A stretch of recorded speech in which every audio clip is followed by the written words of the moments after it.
Bonsoir, bonsoir tout le monde, bonsoir nos internautes et bonsoir nos invités, nos chers invités qui sont fidèles au CAREP et que le CAREP leur rend sa fidélité aussi. Monsieur Bertrand Badi, qui est vice-président du conseil aussi du CAREP, conseil administratif et scientifique. Notre cher Monsieur Dominique Vidal aussi. L'année dernière, nous avions presque à la même date un rendez-vous avec l'ancien État du monde. Et cette année, on se retrouve aussi autour de l'État du monde de cette année qui vient de paraître, qui touche plus particulièrement notre région, le Moyen-Orient et le monde. Bien entendu, on va parler un peu du livre, mais maintenant, on va partager la réflexion de nos deux chers invités. Chacun va nous parler à son tour de en essayant de voir que cette année, on a consacré l'état du monde au Moyen-Orient. Euh, Pourquoi exactement? Et à vous la parole, monsieur Bertrand Badi. Désolé. Merci, cher Salam. Je dis bonjour aussi ou bonsoir à nos amis qui nous écoutent. Évidemment, on aurait préféré avoir le contact direct, être comme l'année dernière, effectivement, dans le salon du CAREP et pouvoir directement se parler et préserver et cultiver le lien social.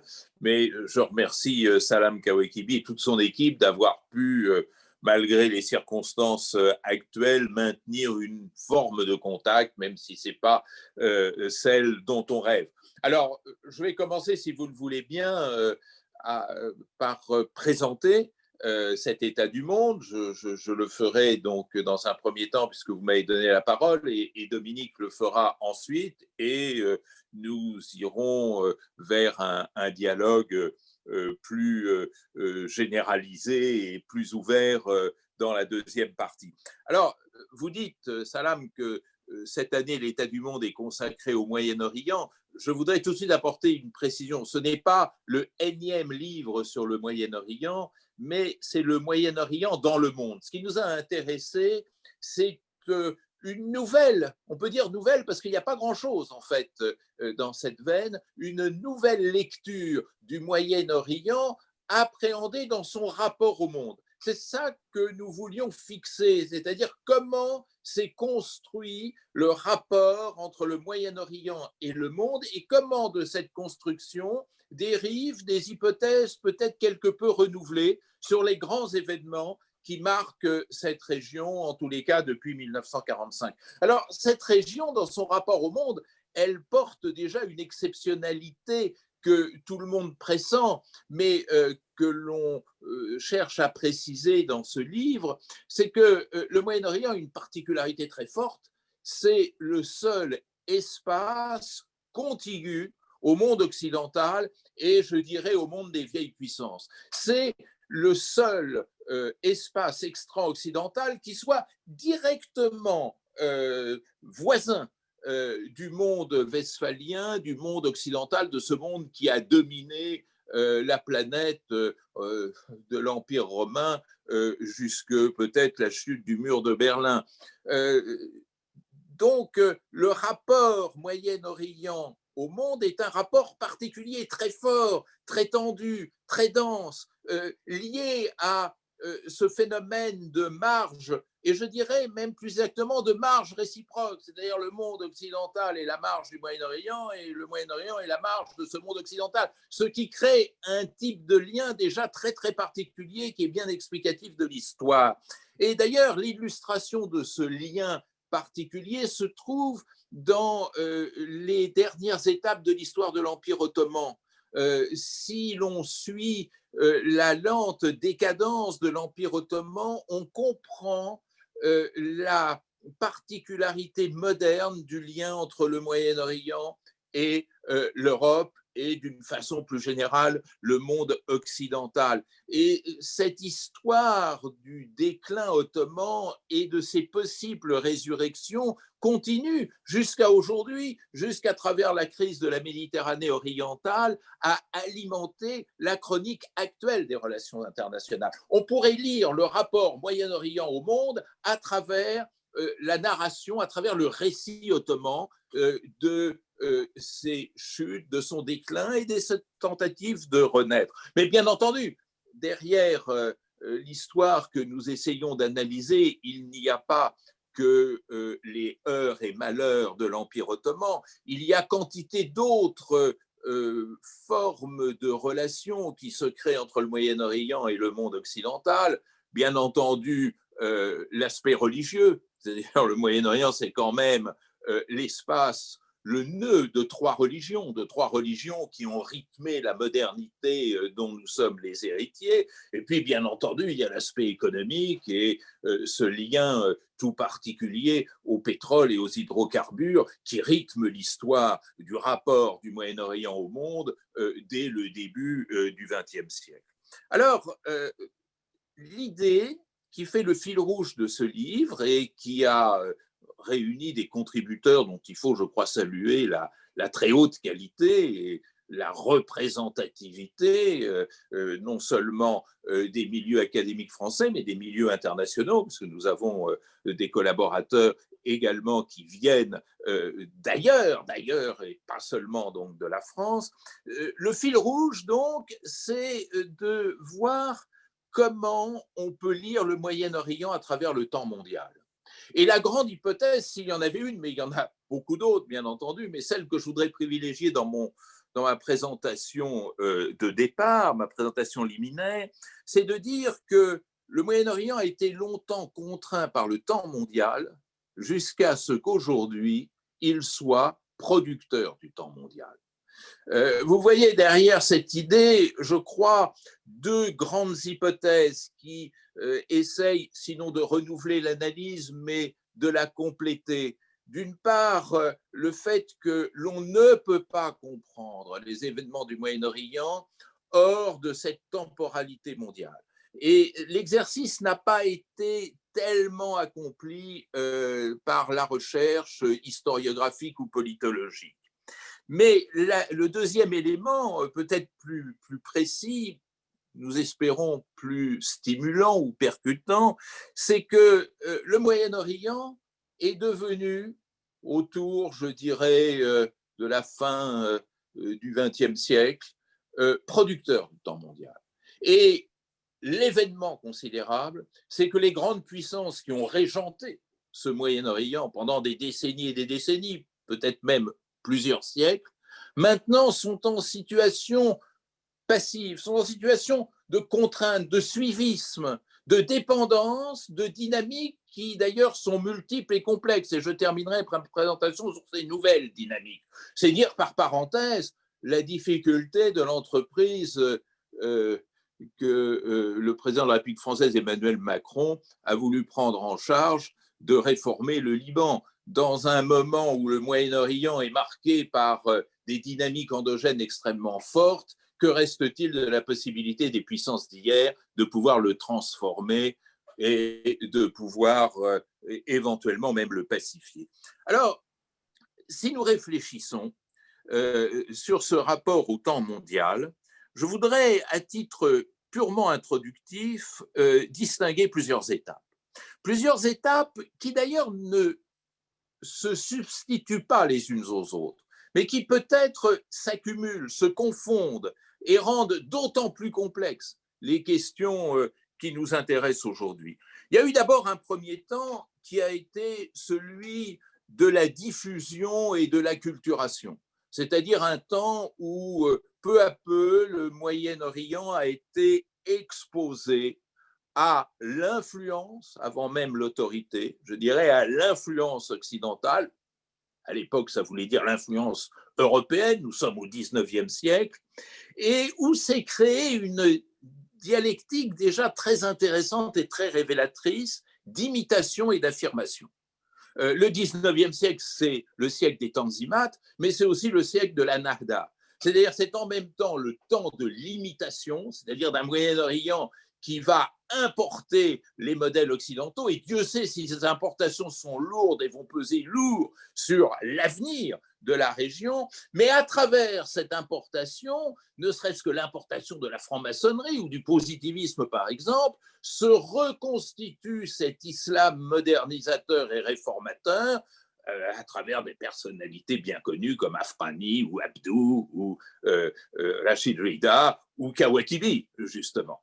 Donc, il y a là un premier temps qui n'a jamais totalement disparu. Cette dialectique de l'affirmation et de l'imitation, c'est peut-être la première pierre de cette interaction constante entre l'interne et l'externe, entre le Moyen-Orient et le monde. Puis ensuite, il y a eu le temps, je dirais, de la domination, où il ne s'agissait plus d'influencer, où il ne s'agissait plus de diffuser des idées, mais où il s'agissait de dominer. C'est le temps de Sykes-Picot, c'est le temps du partage, c'est le temps justement post-ottoman, et c'est finalement le temps où on va voir éclore l'essentiel de la conflictualité dont nous sommes les héritiers aujourd'hui. Le conflit israélo-arabe, le conflit israélo-palestinien, il naît de ce temps de la domination. Il naît de cette décision britannique, puis ensuite de cette délibération autoritaire de la communauté internationale. Mais si vous prenez le conflit irakien, le conflit syrien, le conflit libanais aujourd'hui, voire le conflit yéménite ou le conflit afghan, vous retrouvez les éléments, les traces de cette domination et des mouvements de bascule qu'elle a entraînés. Puis ensuite vient un troisième temps qui est celui de l'absorption. C'est-à-dire, nous sortons de la Seconde Guerre mondiale, il se crée un système international extrêmement structuré, bipolaire, l'affrontement Est-Ouest, États-Unis et URSS, et peu à peu, cette bipolarité va pénétrer l'espace moyen-oriental. Je dis peu à peu parce qu'au départ, les jeux n'étaient pas faits. Il n'y avait pas de partage entre l'URSS et les États-Unis du Moyen-Orient. Mais peu à peu, la dynamique de la bipolarité va s'emparer du Moyen-Orient et va donner notamment naissance aux principales guerres, notamment celles de 1967 et 1973. Et c'est là que tout va commencer à changer. C'est là que tout va commencer à changer parce que, sortant de la bipolarité, les États-Unis se considèrent comme vainqueurs, vont vouloir construire leur hégémonie.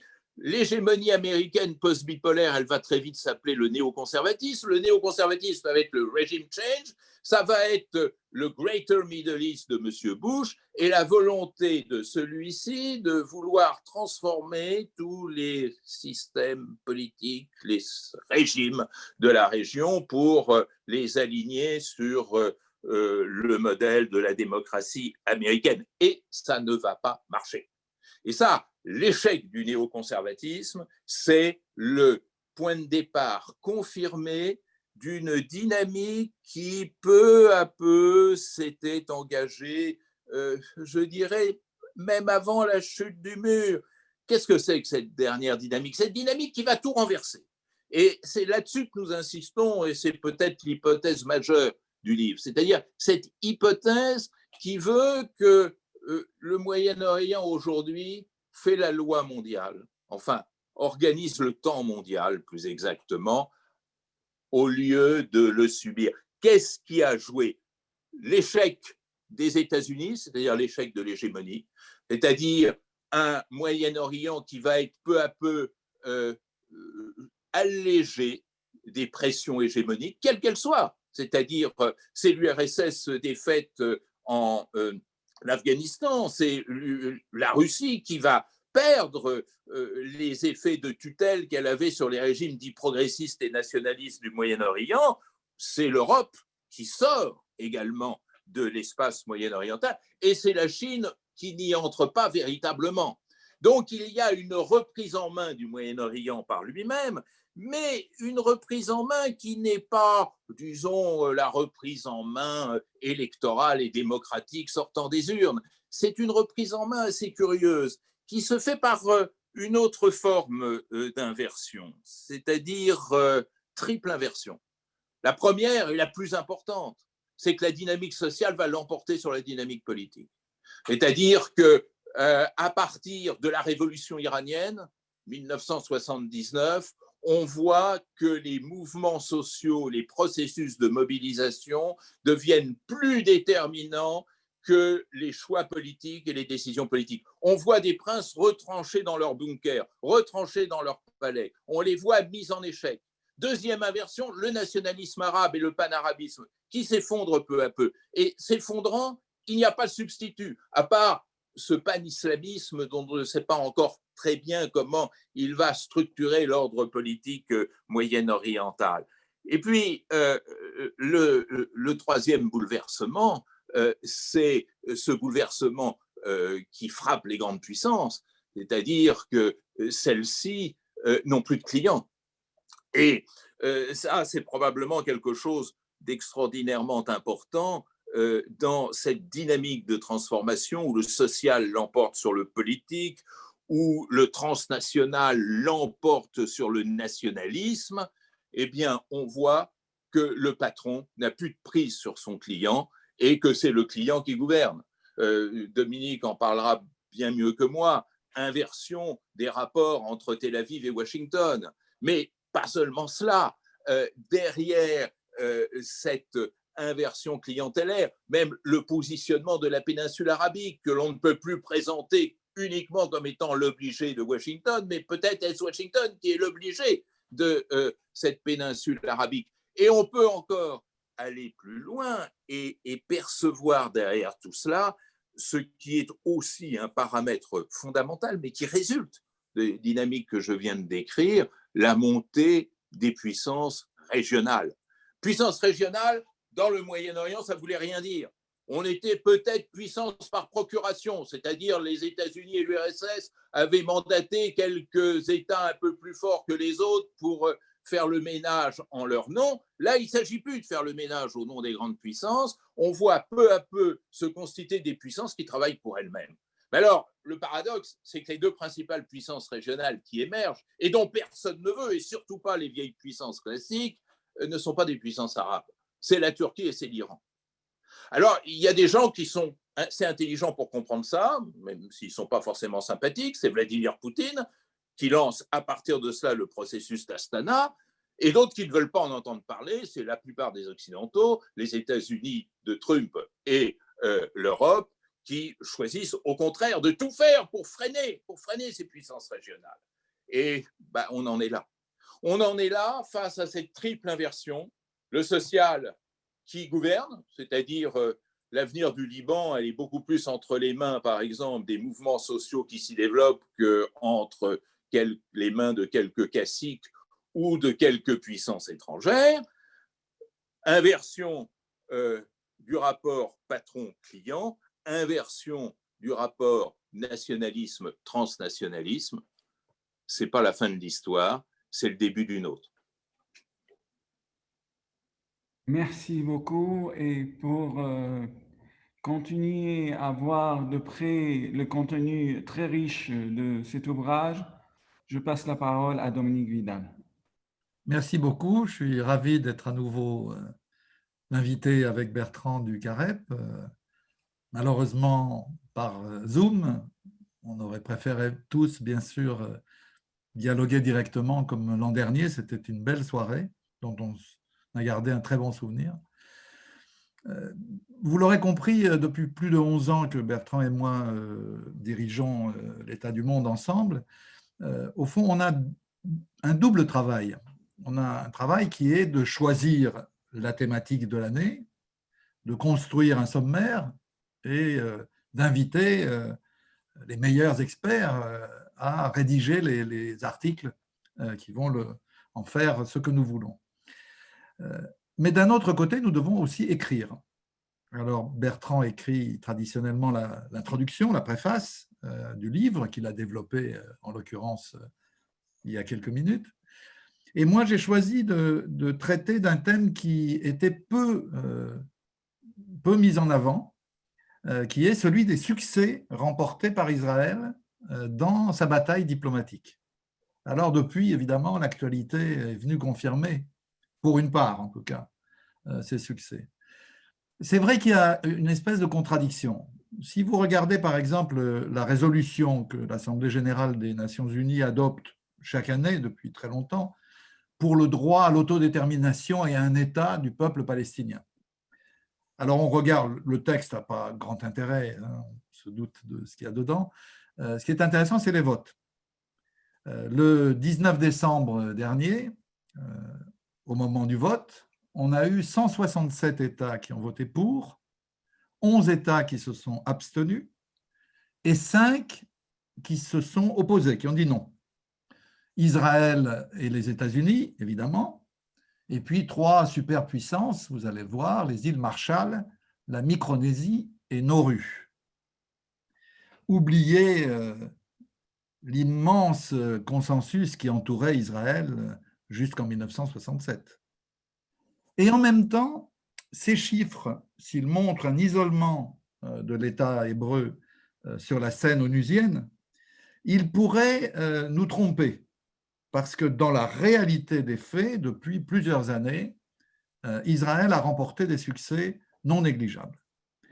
Le premier, c'est évidemment l'élection de Donald Trump. Alors c'est vrai que les États-Unis, depuis qu'ils ont supplanté la France comme allié stratégique d'Israël en 1967, ils ont toujours été aux côtés d'Israël. Et d'ailleurs, celui qui l'a le mieux expliqué, c'est un certain Joe Biden, qui, il y a 30 ans, disait, je le cite, « Si Israël n'existait pas, les États-Unis devraient l'inventer pour protéger leurs intérêts dans la région. » Et c'est vrai que, diplomatiquement, au Conseil de sécurité, le représentant américain n'a jamais manqué de sortir le droit de veto pour empêcher toute résolution critiquant ou sanctionnant a fortiori Israël. Financièrement, depuis 1948, le total de l'aide américaine a dépassé 140 milliards de dollars et les armes made in USA ne manquent évidemment jamais à l'État juif quand il en a besoin, que ce soit en 67, en 73 ou plus récemment. Ça n'a pas empêché cette alliance très étroite un certain nombre de premiers ministres israéliens de ruer dans les brancards. Pas toujours, mais parfois. Benjamin Netanyahou, par exemple, dès qu'il est élu en 1996, fait tout pour enterrer Oslo avec Rabin. Et Washington s'en accommode, en fin de compte.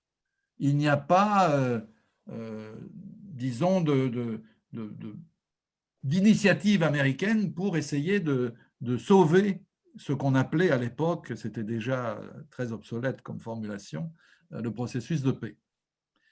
Et puis on a ensuite, toujours Washington, mais là c'est Clinton, qui laisse Ehud Barak, élu en 1999, saboter littéralement toutes les négociations de paix, que ce soit avec la Syrie, de Hafez el-Assad à l'époque, que ce soit avec le Liban et évidemment à Camp David avec les Palestiniens. Ensuite, on a sur fond de seconde intifada, Ariel Sharon, qui, élu en 2001, exploite le 11 septembre pour susurrer dans l'oreille de George Bush, j'entends George Bush le fils, je le cite, « Notre Ben Laden, c'est Arafat ». Et cette manipulation lui permet d'obtenir la caution des États-Unis pour la reconquête militaire de la Cisjordanie et le siège de Yasser Arafat, qui en meurt en 2004. 13 mois après, Sharon tombe à son tour dans le coma, comme une punition divine, et son successeur, Ehud Olmert, lance 2 guerres en très peu de temps. L'une contre le Liban et l'autre contre Gaza.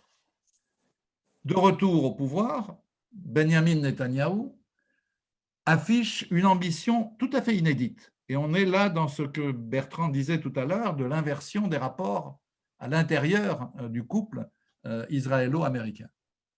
Parce que le but de Netanyahou à l'époque, c'est de faire échec à Barack Obama. Barack Obama a eu le tort d'oser dire dans un discours au Caire, je cite, « Les États-Unis n'acceptent pas la légitimité de la continuation de la colonisation ».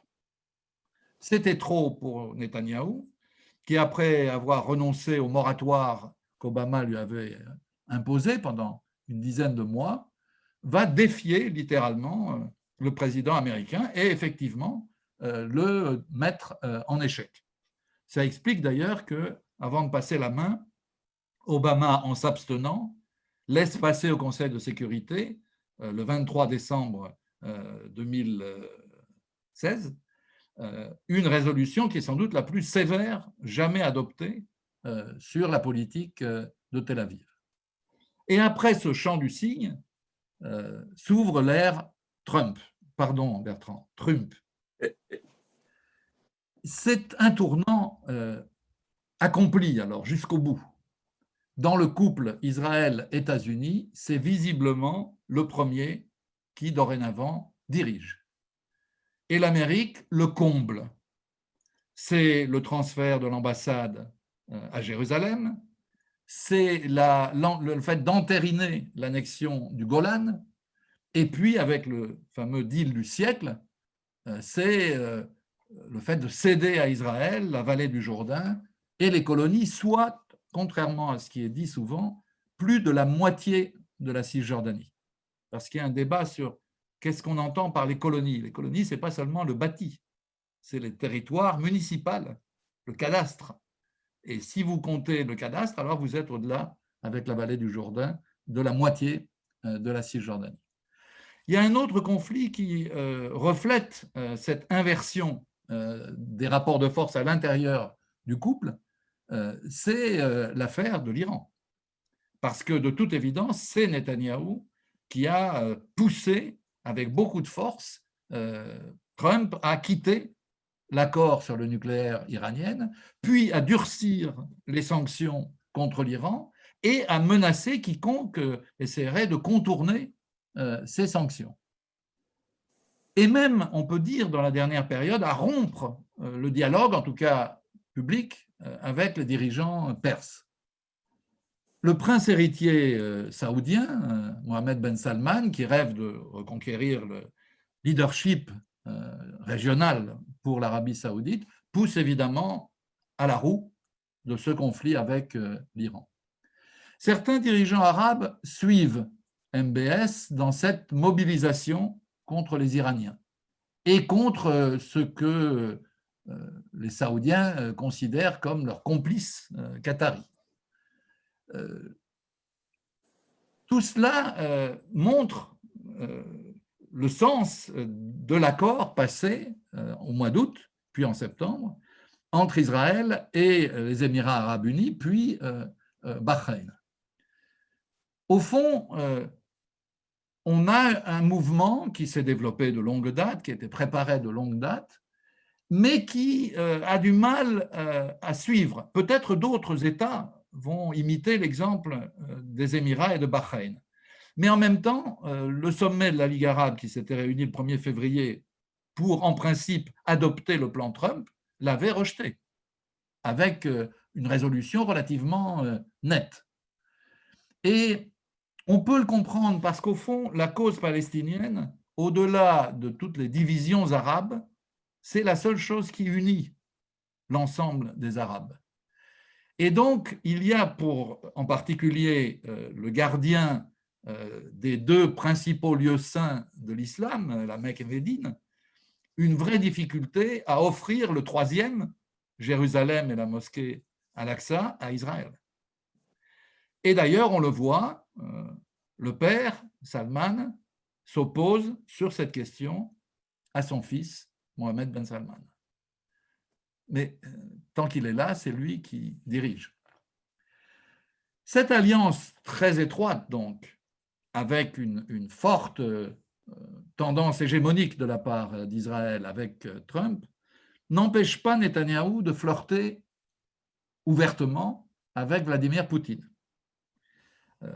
La Russie, Bertrand l'a dit tout à l'heure, avait été effacée à la fin de la guerre froide et elle essaye de rejouer dans la cour des grands. Et en particulier avec ses clients traditionnels, c'est-à-dire la Syrie et l'Iran, aux côtés desquels elle intervient de manière assez décisive dans la guerre civile syrienne. Mais comment éviter, dans cette situation, une collision avec Israël? J'ai trouvé très jolie la formule que m'a dite Andrei Gratchov, qui était le dernier porte-parole de Mikhaïl Gorbatchev et qui connaît bien la politique étrangère soviétique et maintenant russe. Il disait « Vladimir Poutine est une sorte d'aiguilleur du ciel du Moyen-Orient où se déplacent des objets volants dont il cherche à éviter la collision. » Parce que cette collision mettrait en danger sa position d'arbitre et donc les intérêts russes dans la région. Moscou mesure en fait aussi très bien l'influence, le poids de la diaspora russe en Israël et les relais que cette diaspora a évidemment en Russie. C'est pourquoi, on le dit rarement, mais il faut le dire, Moscou laisse Tel Aviv bombarder quasiment tous les jours la Syrie, à condition que les bombardements visent des troupes iraniennes et pas les troupes de Bachar al-Assad. Dernière remarque, intéressante aussi, la diplomatie russe, qui en principe est favorable aux revendications palestiniennes, elle n'a quasiment rien dit sur l'annexion de la Cisjordanie proposée par le plan Trump. Et pour cause, parce que si cette annexion se réalisait, elle justifierait a posteriori celle de la Crimée. Il y a des liens plus neufs que cela qui se sont noués entre Netanyahou et les régimes populistes d'Europe de l'Est, malgré leur négationnisme. Netanyahou flirte avec le Hongrois Viktor Orban, qui a pourtant fait l'apologie du régent Horthy, dont les lois antisémites ont conduit à Auschwitz 450 000 juifs hongrois. Il courtise le Polonais Jarosław Kaczynski, qui a fait voter à la Diète une loi qui interdit la critique de la collaboration polonaise avec l'occupant nazi, et Dieu sait qu'elle fut importante. Il flatte aussi les dirigeants lituaniens, silencieux, pour ne pas dire plus, sur l'extermination de 97% des Juifs de leur pays, avec à l'époque un rôle important de l'État lituanien. Pourquoi ces liaisons qu'on pourrait dire contre nature? Netanyahou lui-même a expliqué pourquoi. Il a dit qu'il voulait, je le cite, parvenir à un équilibre dans les relations pas toujours amicales de l'Union européenne envers Israël, par des contacts avec des blocs de pays d'Europe de l'Est et maintenant de pays baltes.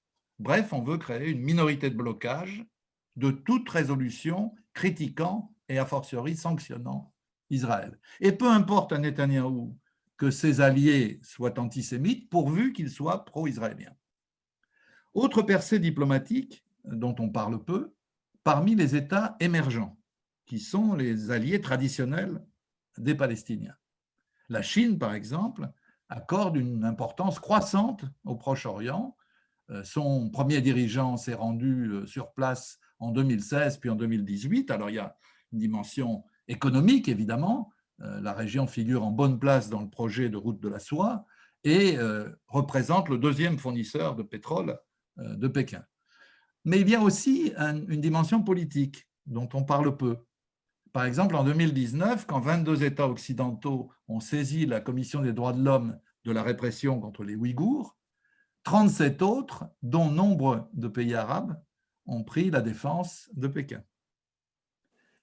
Mais la Chine évite de se mêler du chaos de la région, elle s'en tient au principe de non-ingérence, sauf quand ça l'arrange. Par exemple, dans la guerre civile de Syrie, elle estime que le gouvernement a droit de faire appel à la Russie ou à l'Iran.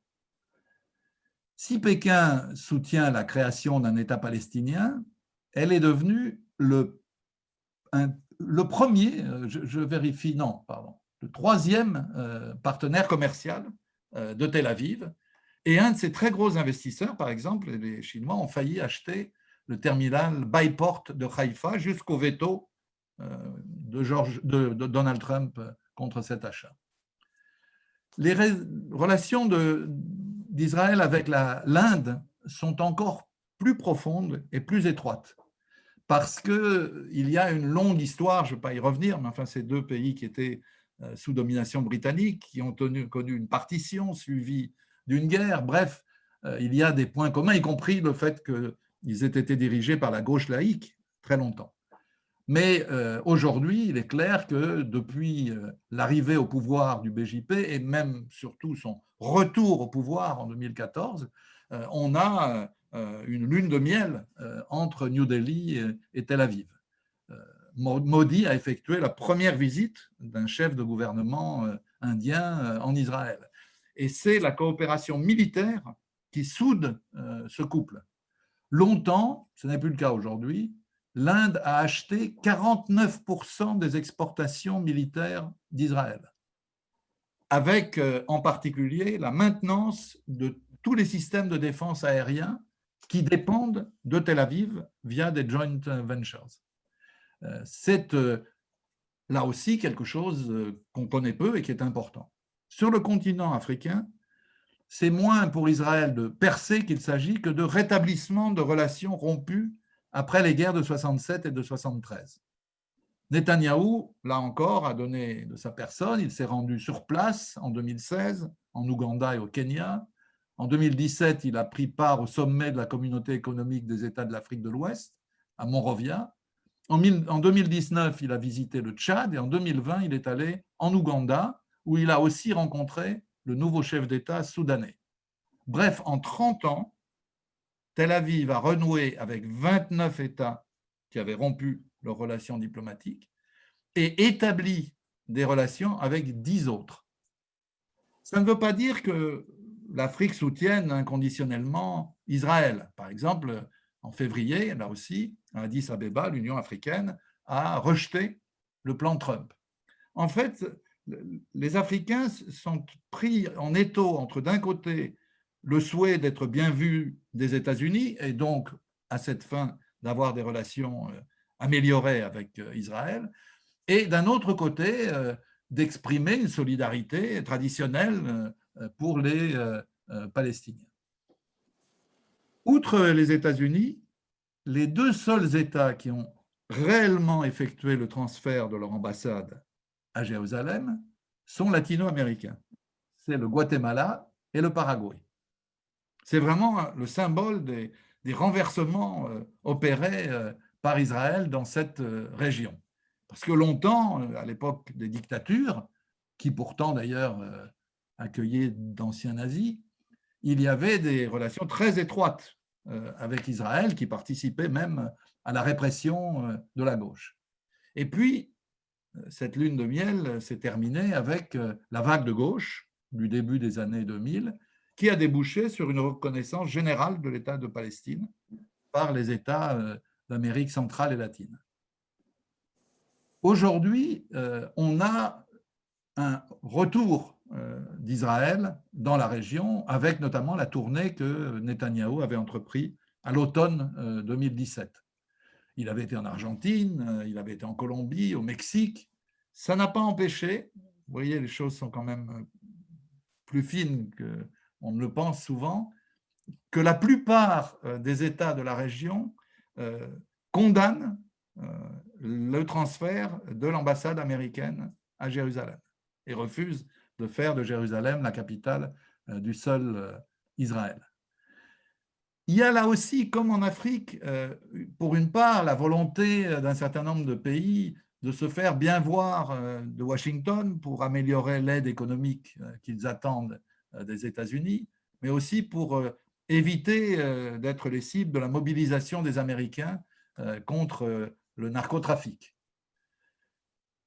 On a, il faut aussi le souligner, une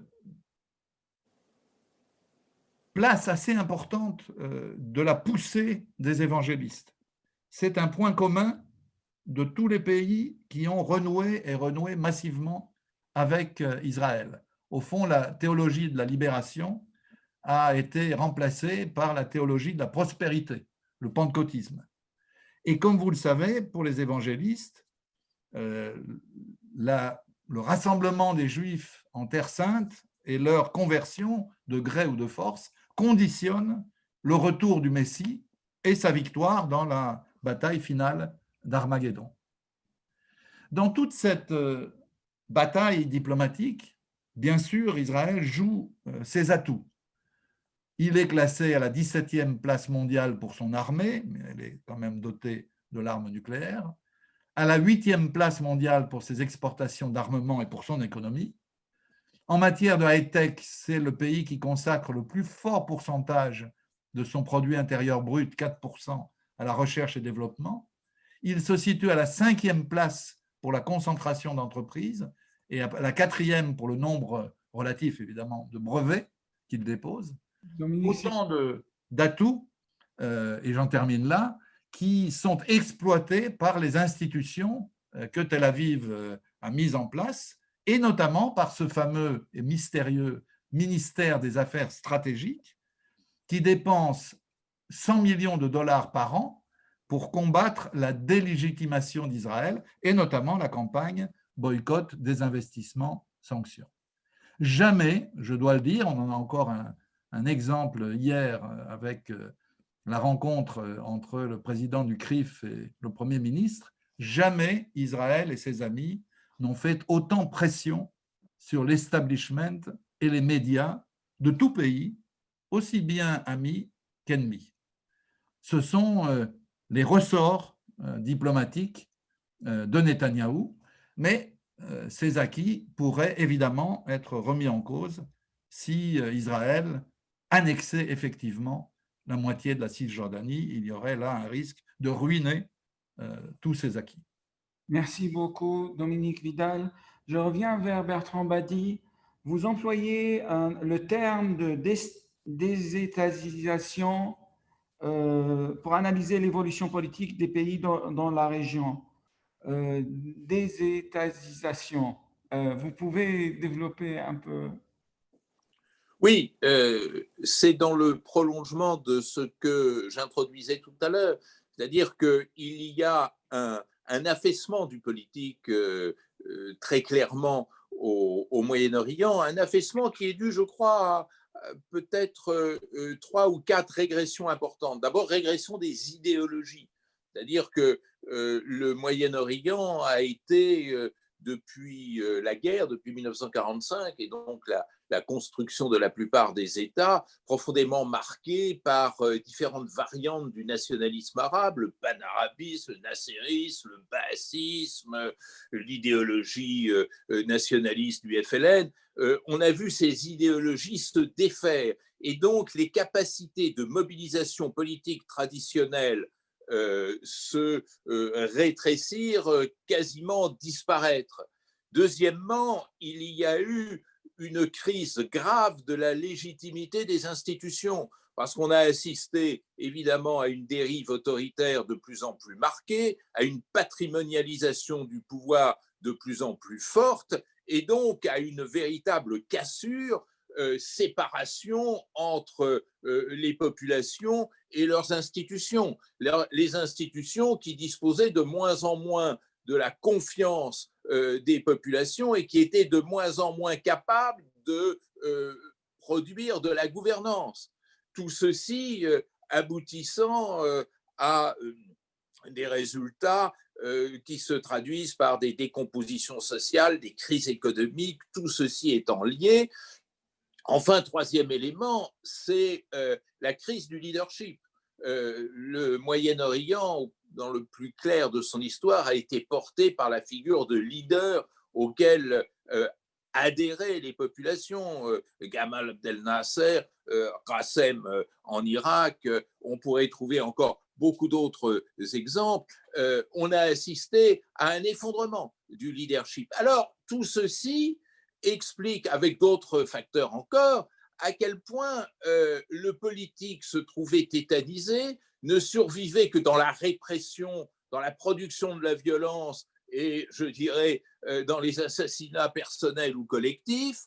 Et du coup, le social, libéré de toute tutelle, je dirais des tutelles gouvernementales, des tutelles charismatiques mais au-dessus des tutelles idéologiques, ces dynamiques sociales se sont formées autour d'elles-mêmes. Alors, dans un premier temps, cet affaissement du politique et de l'État a été récupéré par les mouvements islamistes. Et là, bien entendu, la révolution iranienne a joué un rôle particulièrement important. Mais dans un deuxième temps, on a assisté, et c'est l'actualité brûlante aujourd'hui, à une complète autonomisation des sociétés et des mouvements sociaux par rapport à toute tutelle politique. Regardez ce qui se passe au Liban, regardez ce qui se passe en Algérie, regardez ce qui se passe en Irak. Ne parlons pas évidemment de la Syrie. On voit comment ces mouvements sociaux viennent totalement, complètement s'autonomiser par rapport à tout référent politique, à toute idéologie politique, ce qui fait en même temps leur force et leur faiblesse. Leur force parce qu'on voit bien que ce sont ces mouvements sociaux qui, à Bagdad, à Beyrouth, à Alger, à Khartoum, créent l'événement. Mais en même temps, la question angoissante, c'est ces mouvements sociaux ont-ils un transformateur politique?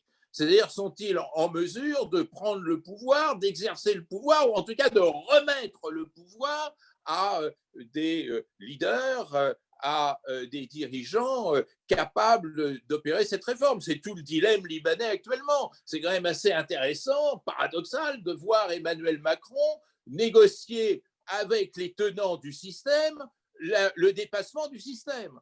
C'est totalement contradictoire et ça augure mal des chances de pouvoir parvenir à un résultat. Et ça, c'est pas le Moyen-Orient seul qui est dans cette situation. Vous retrouvez ça avec les Gilets jaunes en France, sous une forme bien entendu totalement différente, mais le discours des Gilets jaunes, c'est aussi la dénonciation du système, c'est aussi le dégagisme, c'est aussi le peu de foi dans les institutions, c'est aussi la volonté d'inventer autre chose. Et prenez l'actualité de l'Amérique latine, ce qui s'est passé au Chili pendant toute l'année 2019, ou en Colombie, ou en Équateur, c'est exactement la même chose qui se produit. Donc c'est un phénomène général qui est lié à bien des facteurs, je ne veux pas entrer là dans ces considérations, ça nous mènerait trop loin, mais en tous les cas, au Moyen-Orient, je crois que le phénomène prend une importance encore plus forte parce que la crise est encore plus grave et que moi, la seule hypothèse que je me hasarderais à avancer, c'est de dire il faut suivre les mouvements sociaux pour comprendre de quoi demain sera fait, parce que ce n'est pas le député au Parlement libanais ou au Parlement irakien qui pourra véritablement résoudre les problèmes. Salam, je voudrais abonder dans le sens de Bertrand et de ce qu'il vient de dire, c'est-à-dire les mouvements révolutionnaires arabes ont certainement des spécificités sur lesquelles on pourrait réfléchir ensemble, mais ils ne sont pas isolés. C'est un phénomène mondial. Je participais ce week-end au Géopolitique de Nantes, organisé par l'IRIS, et on avait une table ronde justement là-dessus, et c'était très frappant de voir combien de tous côtés les exemples jaillissaient. Par exemple, l'importance du mouvement Black Lives Matter aux États-Unis.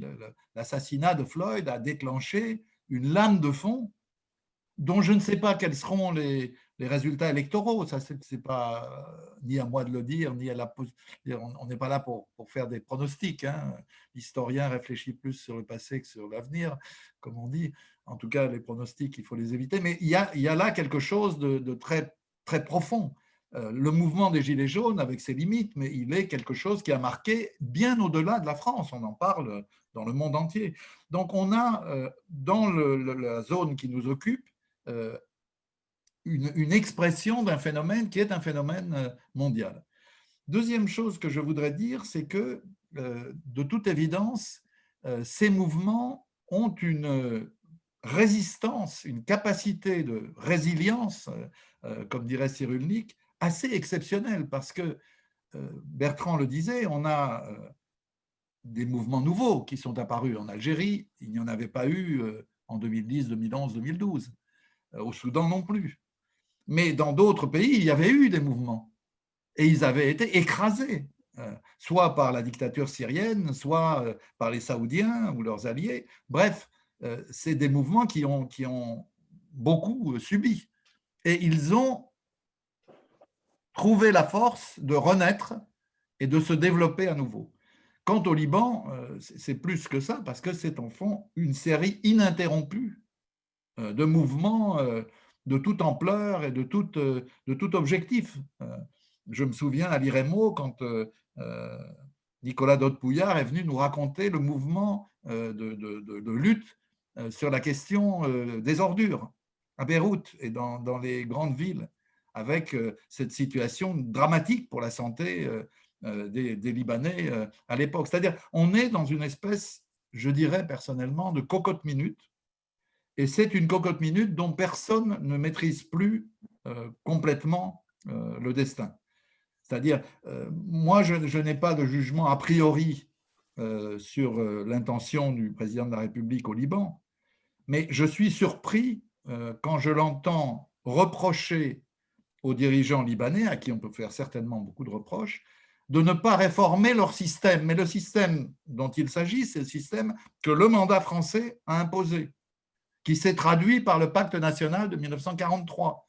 Alors bien sûr, on peut dire qu'il était inscrit dans la réalité ottomane, mais enfin quand même, il y a un peu de culot, je trouve, à reprocher à d'autres un système que nous avons imposé à la société libanaise depuis tant et tant d'années, parce qu'on ne sache pas que les dirigeants français, y compris le président Chirac par exemple, se soient privés de soutenir cette classe politique dont Emmanuel Macron dit aujourd'hui pique-pendre. Donc, je trouve que ces interventions très, comment dirais-je, très peu construites, très mal organisées, qui ne passent pas par le dialogue avec les forces nouvelles. Je le fais observer, le président de la République parle avec les anciennes élites, mais il ne parle pas avec les nouveaux mouvements sociaux. Ce serait intéressant d'avoir leur avis, puisque c'est eux qui sont dans la rue et qui sont avec la société et qui font beaucoup d'ailleurs pour la reconstruction, plus sans doute que les anciennes élites. Bref, je trouve qu'il y aurait une utilité réelle à ce que la France se comporte d'une manière un tout petit peu plus raisonnable dans son approche d'un pays dans lequel elle porte quand même historiquement beaucoup de responsabilités. Justement, je reviens vers M. Badi, comme il doit nous quitter dans peu de temps. Je reviens pour parler un petit peu de ce qu'on appelle le deal du siècle, que Azmi Bishara appelle le contrat Trump au Trump-Netanyahu plutôt que le deal du siècle. Est-ce que, d'après vous, c'est l'annonce de la fin d'aucune possibilité qu'un État palestinien voit le jour? Est-ce qu'on a fermé le chapitre? Alors, j'aurais tendance à être plus pessimiste que vous, cher Salam, c'est-à-dire la fin du projet palestinien, elle remonte à déjà plusieurs années en arrière. Le projet palestinien, il avait été construit à partir de la solution à deux États. Et finalement, tout ce qui s'est passé, on peut dire depuis 1967, n'a cessé d'annuler l'hypothèse d'une construction d'un État palestinien.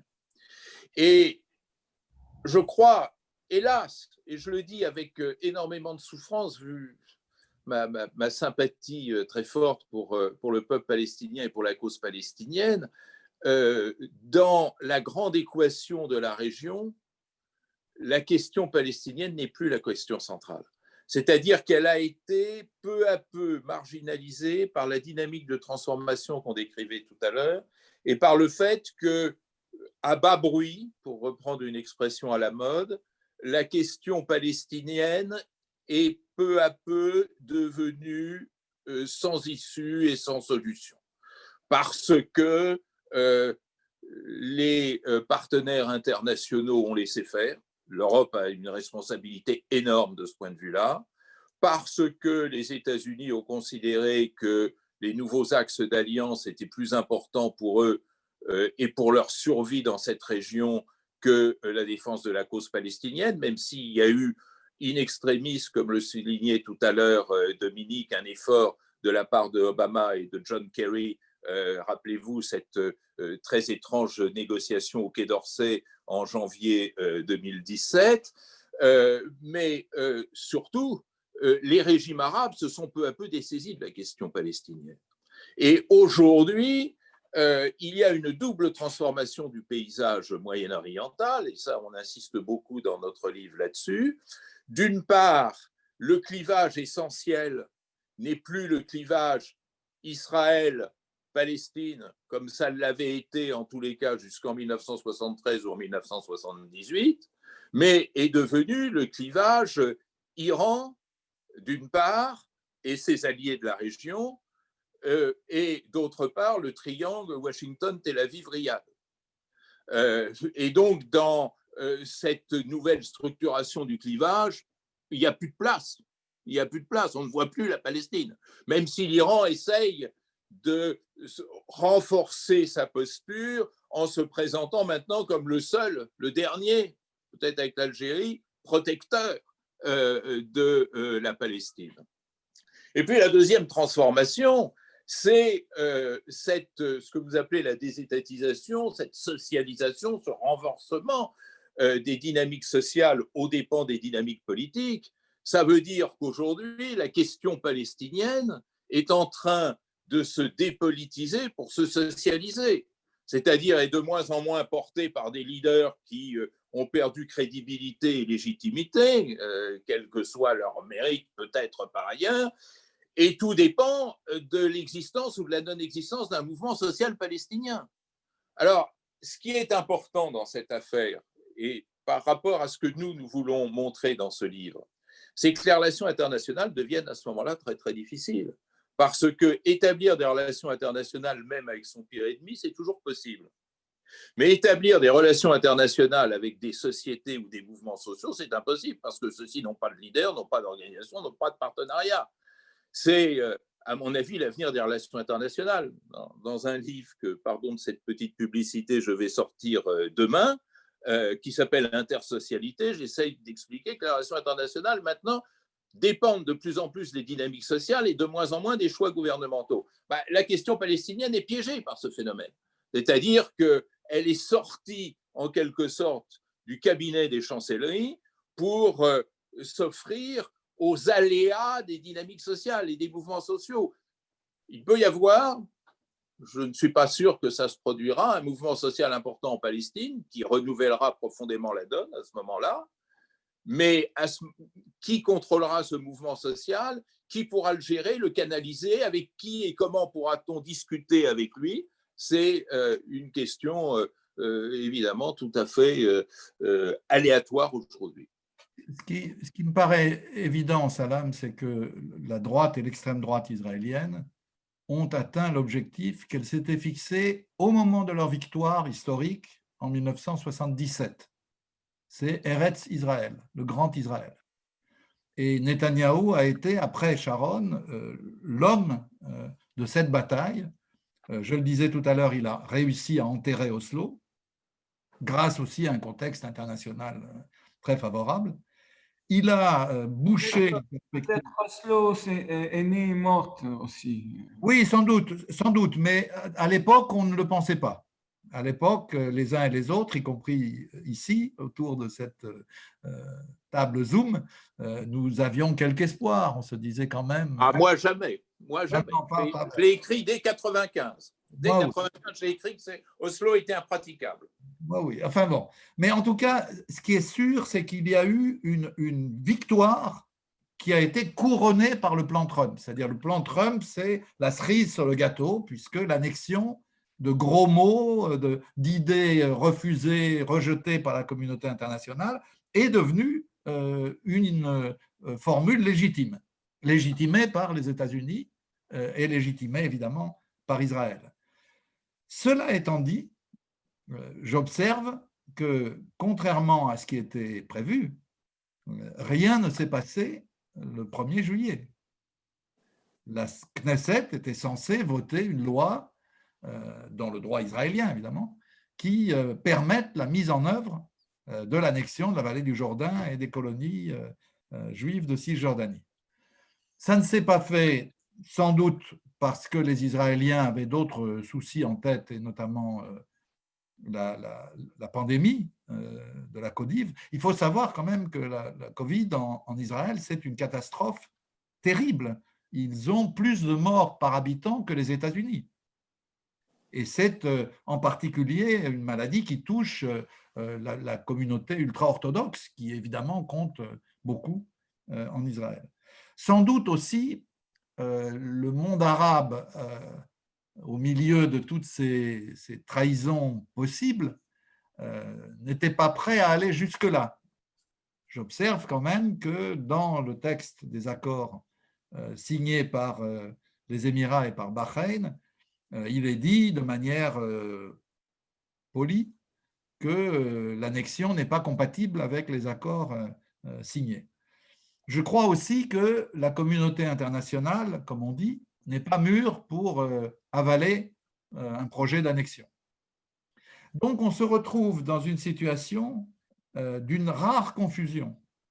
Et c'est ça qui fait que le débat, et le débat y compris palestinien, inter-palestinien, je veux dire, est très complexe. Je ne parle pas que du débat entre Fatah et Hamas, je parle de la société palestinienne. C'est que les deux États, les gens n'y croient plus, en majorité, les Palestiniens, et ils ont raison. Il n'y a plus de perspective de deux États. Après l'ensemble des succès remportés par Netanyahou avec l'appui de Trump, on ne voit pas cette perspective renaître. Mais un seul État, qui est l'autre alternative possible, aujourd'hui, ça ne peut être qu'un État d'apartheid. Donc on est vraiment coincé dans une situation qui mérite, mais ce n'est pas à nous, à Paris, de dire aux Palestiniens ce qu'ils doivent faire, évidemment, même si en France, on aime bien expliquer à tout le monde comment il faut faire la révolution qu'on n'arrive pas à faire en France. Mais je crois très sérieusement qu'il y a dans les débats que moi j'observe dans la jeunesse palestinienne en particulier, celle de la diaspora, mais aussi celle des territoires, il y a d'autres idées qui naissent et qui sont des idées intéressantes. Et par exemple, je mets ça sur la table et j'arrête ensuite, beaucoup de jeunes disent, mais écoutez, quelle que soit la formule institutionnelle d'une solution éventuelle, s'il y en a une, elle doit tourner autour de l'égalité des droits. L'égalité des droits des individus, des personnes, l'égalité des droits des deux peuples, israéliens et palestiniens, et l'égalité des droits des trois religions. Donc ça fait un ensemble, un paquet de droits et d'égalité de droits qui pourrait être au cœur d'un mouvement citoyen très profond. Au fond, se battre pour l'égalité des droits, c'est quelque chose qui va dans le sens des valeurs que porte ce qu'il y a, ou ce qui reste de forces démocratiques, de forces progressistes à l'échelle mondiale. Merci Dominique. Avant que Bertrand Badi nous quitte, j'aimerais qu'il reprendre deux questions du public qui concernent plutôt son intervention. La première, comment ces dynamiques sociales pourraient-elles réellement dépasser les dynamiques politiques et aboutir à une transformation réelle? L'exemple algérien de reprise en main par l'État, probablement, démontre que le phénomène reste limité, non? C'est tout le problème, c'est tout l'enjeu. Vous savez, il y a un slogan sur lequel j'ai commencé à travailler avec d'autres collègues, qui est celui de changer le système. Nizam. Qu'est-ce que ça veut dire? Ça ne veut pas dire changer le personnel politique, ça ne veut pas dire changer les institutions, ça ne veut pas dire changer la Constitution, ça ne veut pas dire changer de régime, ça veut dire changer tout. Le système, c'est ce qui englobe le tout, c'est-à-dire le politique, l'économique, le social, le culturel, le religieux. Et ce mot est finalement assez mystérieux, c'est-à-dire qu'on ne sait pas bien exactement ce que ceux qui le prononcent veulent lancer comme message et à la société et au monde entier. Et d'ailleurs, cette condamnation du système comme élément, pôle de rassemblement des manifestants à Alger, à Khartoum, à Beyrouth ou à Bagdad, le mot a été employé là-bas, on le retrouve aussi sur les ronds-points, où on parle de système. Et mettons-nous à la place des gouvernants, comment peut-on répondre à une telle demande? Comment fait-on pour changer un système où on a affaire à un processus révolutionnaire de l'ampleur de ce qu'a été la Révolution française, ou alors le mouvement disparaît parce qu'il n'y a pas ce que j'appelais tout à l'heure ce transformateur politique.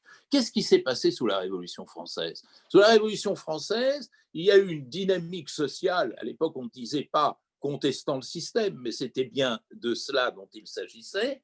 Mais il y avait un siècle, finalement tout le XVIIIe siècle, de maturation de la pensée, d'invention de nouveaux modèles, le rôle des salons littéraires, des clubs, des pièces de théâtre, cette bourgeoisie qui naissait et qui était porteuse d'idées nouvelles.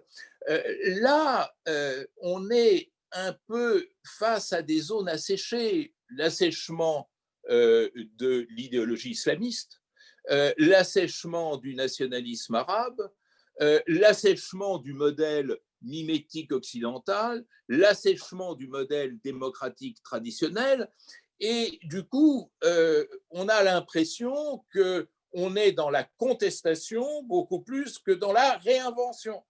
Et est-ce que ça veut dire que pour autant il ne se passera rien? Non, il ne se passe jamais, il n'y a pas de match nul en histoire.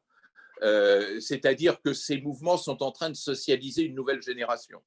Et cette génération, marquée par de tels événements, va peu à peu accéder à l'exercice des fonctions de gouvernement ou de direction dans la société. Et on peut penser que sur le long terme, cette maturation va se produire. Mais sur l'avenir immédiat, il n'y a rien et il y a doublement rien.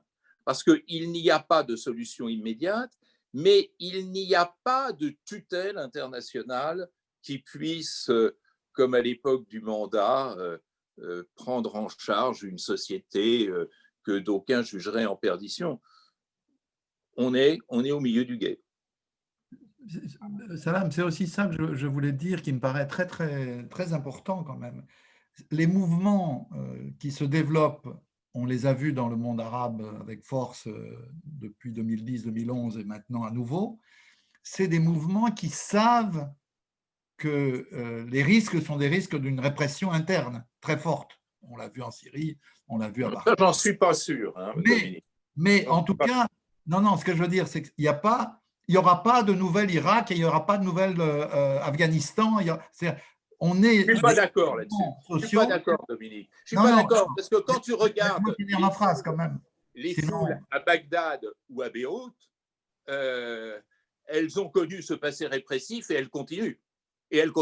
Et à Bagdad, c'est quand même assez frappant comment ce pays a vécu des décennies de sang et de répression, et les gens continuent et ils retournent dans la rue maintenant. C'est exactement ce que je voulais dire. Donc, tu m'as mal compris parce que tu ne m'as pas laissé finir ma phrase. Ce que je voulais dire, c'est que les mouvements sociaux savent qu'il n'y aura pas de nouvelle intervention américaine ou autre en Irak, en Afghanistan. On n'est plus dans un temps où dès que les choses bougeaient, il pouvait y avoir la forte main de l'Empire qui s'abattait sur les mouvements. Les mouvements savent qu'ils ont une marge de possibilités de développement beaucoup plus grande qu'elle ne l'était autrefois. Donc, ça donne non pas une certitude ni de victoire, ni de solution même, mais ça donne la possibilité, comme on le voit, de mouvements qui, bien qu'ils soient victimes de la répression, renaissent très vite, parce qu'au fond, c'est quelques années après, et renaissent pour entraîner dans les rues des foules considérables.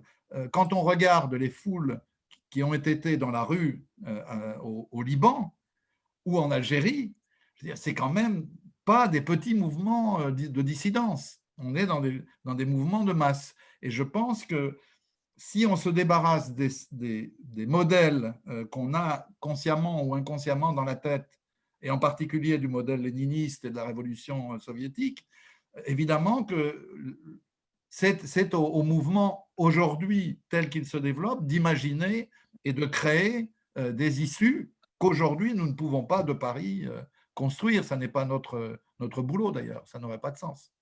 Monsieur Badi va nous quitter dans 5 minutes, alors je me permets de lui poser la dernière question. Quand vous dites que Macron négocie le système libanais avec des personnes hors du système, qu'entendez-vous par système? Le système politique libanais dans son ensemble de 1943 ou la caste politique libanaise actuelle? Non, j'ai dit le contraire. J'ai dit que la contradiction est qu'il négociait la fin du système avec les gens du système, ce qui est un défi inatteignable. C'est-à-dire que le jeu de ces acteurs qui sont nourris par ce système et qui reproduisent aujourd'hui ce système consiste à bloquer toute réforme. Donc, comment voulez-vous négocier la fin d'un système avec ceux qui en profitent aujourd'hui? Il y a là une contradiction totale. C'est ce que disait Dominique tout à l'heure. Si on voulait véritablement progresser dans la solution de la question libanaise, c'est avec les mouvements sociaux qu'il faudrait négocier, sachant qu'on peut négocier avec un État, un gouvernement, un parti, des leaders, mais c'est toujours très difficile de négocier avec un mouvement social. Le mouvement social, par définition, n'a pas d'interlocuteur. On l'a vu en France dans l'épisode des Gilets jaunes, dans lequel il était extrêmement difficile d'entamer un dialogue. Donc, c'est une très grande difficulté. La difficulté de l'initiative du président français, elle est triple. Elle est ce que j'ai dit, c'est-à-dire ce paradoxe d'espérer éteindre le système par une négociation exclusivement menée avec ceux qui n'ont pas intérêt à ce qu'il s'éteigne. La deuxième chose, c'est que Emmanuel Macron se trouve objectivement dans une situation d'être en même temps médiateur et juge. Un médiateur, c'est quelqu'un qui ne prend pas parti. Le juge, c'est celui qui décide des torts. Or, le discours que j'ai entendu dimanche dernier, c'était un discours distribuant les mauvaises notes. Peut-on être médiateur quand on est censeur? Et puis, le troisième blocage, c'est quelle est la capacité de ce médiateur? Un médiateur réussit lorsqu'il a des ressources qui rendent sa médiation crédible. Et la question que nous nous posons dans ce livre est bien là, c'est-à-dire quelle est la crédibilité au Moyen-Orient des puissances qui sont extérieures au Moyen-Orient.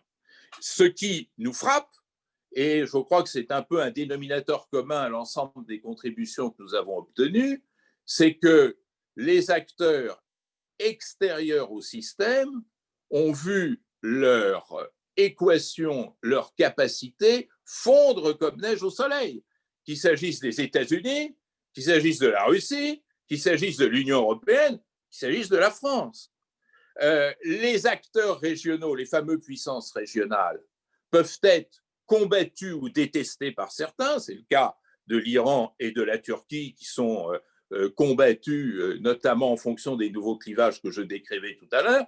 Mais elles ont, ces puissances régionales, leurs partisans. La Turquie a ses réseaux, l'Iran a ses réseaux, l'Arabie saoudite a ses réseaux. Est-ce que véritablement les puissances ex-mandataires ou les puissances tutélaires de la bipolarité ont encore suffisamment de ressources pour se poser comme acteurs et comme acteurs crédibles au Moyen-Orient? Moi, je pense qu'on est entré dans une nouvelle ère où c'est l'inverse qui se produit, c'est-à-dire autrefois, quand vous étiez extérieur au Moyen-Orient, vous étiez le tuteur naturel. Maintenant, quand vous êtes extérieur au Moyen-Orient, vous n'avez plus 10 sous de crédibilité. Merci beaucoup, Bertrand Badi. Et il est exactement 19h45.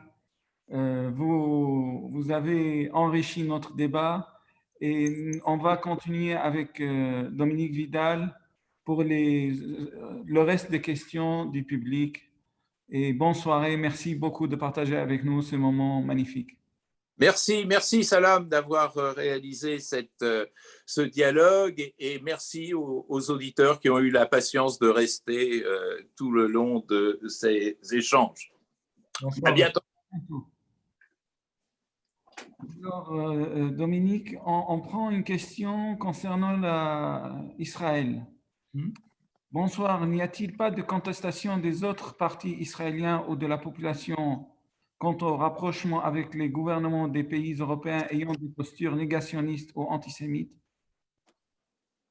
Écoutez, très curieusement, cette contestation qui existe en particulier dans les catégories les plus âgées de la société israélienne, donc ceux qui ont vécu la guerre et qui ont été éventuellement victimes de la répression nazie, ça existe évidemment, mais ça ne trouve pas de forme d'expression collective et de masse.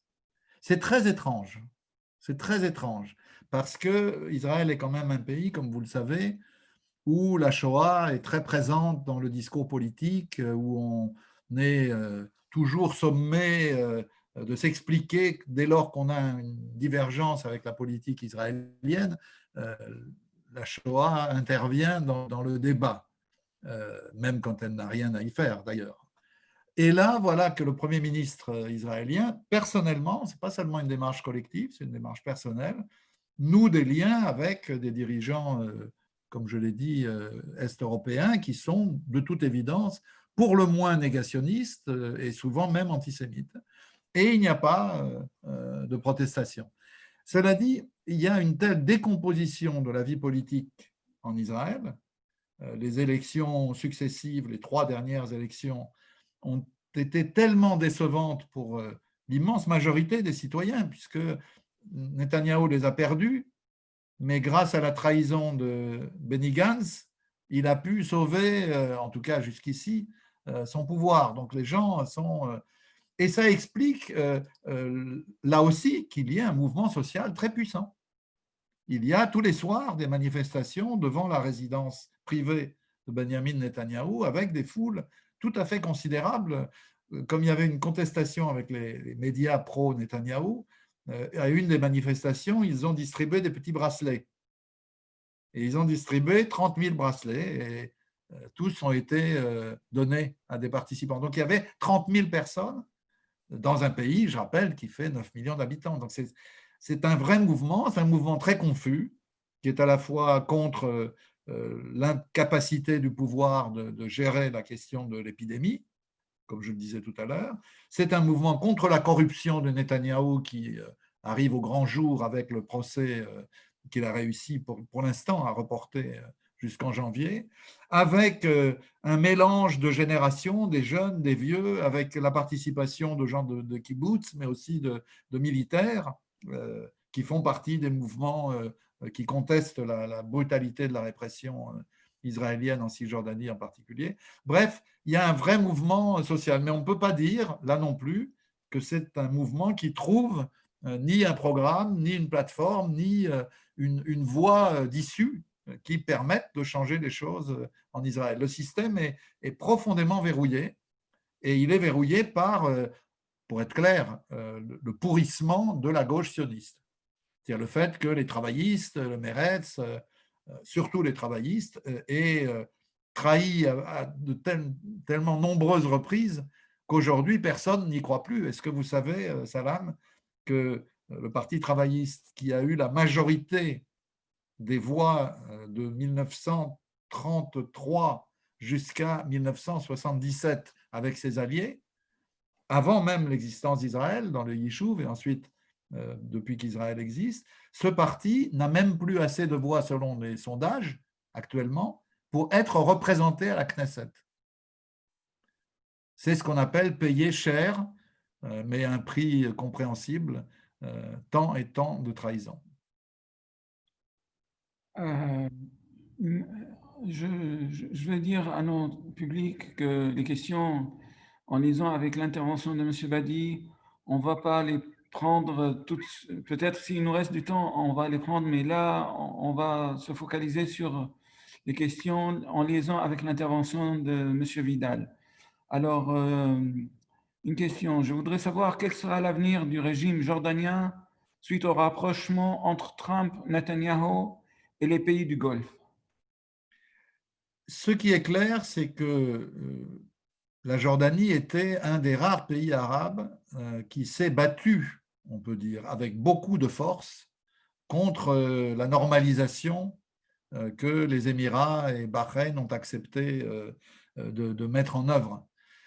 Et pour des raisons évidentes, c'est-à-dire que plus la normalisation se fait, plus la question palestinienne est dans une impasse que Bertrand a décrite, j'ai aussi essayé tout à l'heure d'en dire un peu plus, et plus le risque existe qu'un jour ou l'autre, les dirigeants de l'État d'Israël, de la droite et de l'extrême droite israélienne, décident que, comme disait Sharon, c'était sa formule en permanence, toute sa vie, le véritable État palestinien, c'est la Jordanie.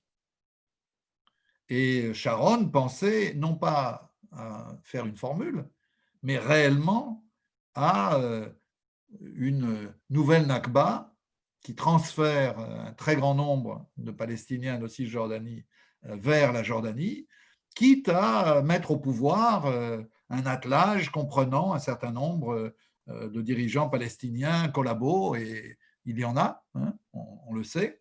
Il n'y a pas que Mohamed Dahlan, il y a d'autres gens qu'on peut imaginer dans ce rôle.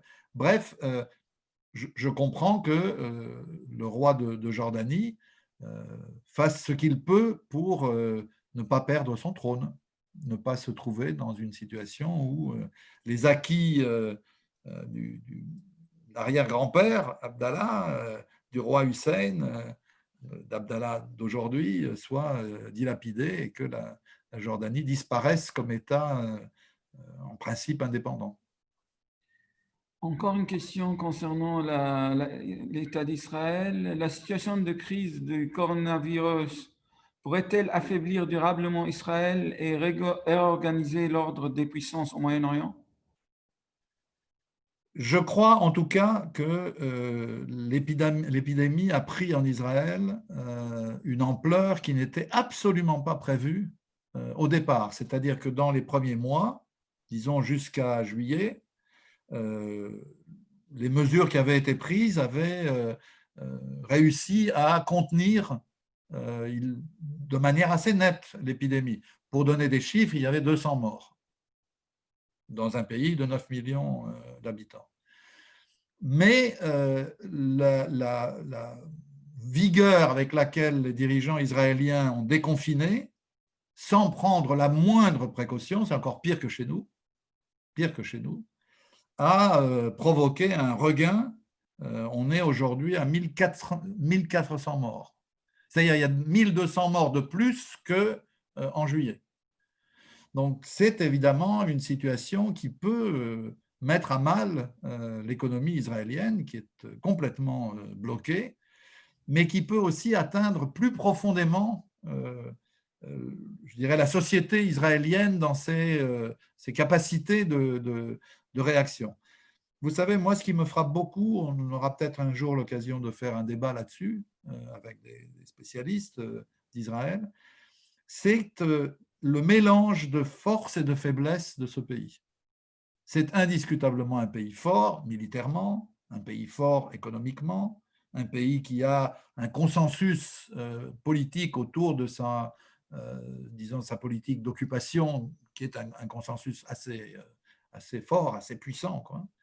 Et en même temps, je donne un chiffre pour tous ceux qui nous écoutent, sur 9 millions d'habitants, enlever les habitants palestiniens, donc sur 7 millions d'habitants juifs, vous avez 1 million qui ne sont plus en Israël, qui ont quitté le pays, qui vivent ailleurs.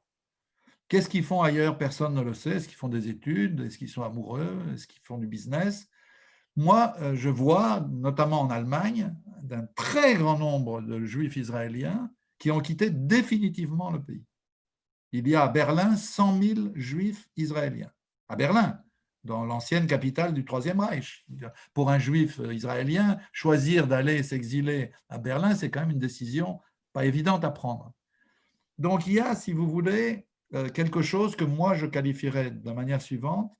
Les gens, qu'ils soient de droite, de gauche, qu'ils soient anti-palestiniens ou pas, les gens ont un doute sur l'avenir même de leur pays. Et ce doute est suffisamment grand pour un certain nombre d'entre eux, mais ce n'est pas négligeable, 1 million sur 7 millions, pour s'en aller. Donc, vous voyez, je dépasse un tout petit peu la question de l'épidémie. On est dans une situation très étrange, très contradictoire, de force et de faiblesse, de grande force et de grande faiblesse. Merci beaucoup, Dominique Vidal. Nous avons peut-être pas répondu à toutes les questions parce que le temps est terminé, malheureusement, mais toutes les réponses peuvent être retrouvées dans le livre. Je vous invite chaleureusement à le lire attentivement et profondément. Je remercie Dominique Vidal de partager avec nous encore une fois cette année ses réflexions sur la situation au Moyen-Orient en relation avec le monde. Je remercie Bertrand Badi chaleureusement aussi pour cette soirée riche. Je vous invite pour la semaine prochaine à nous suivre aussi la même heure, 18h30, avec Nassira El Moaddem, qui va nous parler de couvrir les marges, c'est-à-dire la couverture médiatique dans les zones marginales en France, notamment les banlieues, et comment les médias traditionnels couvrent ou ne couvrent pas plutôt ce qui se passe dans ces banlieues, dans ces zones. Ce sera la semaine prochaine. Merci encore une fois, Dominique, et à Merci. bientôt, j'espère. Merci.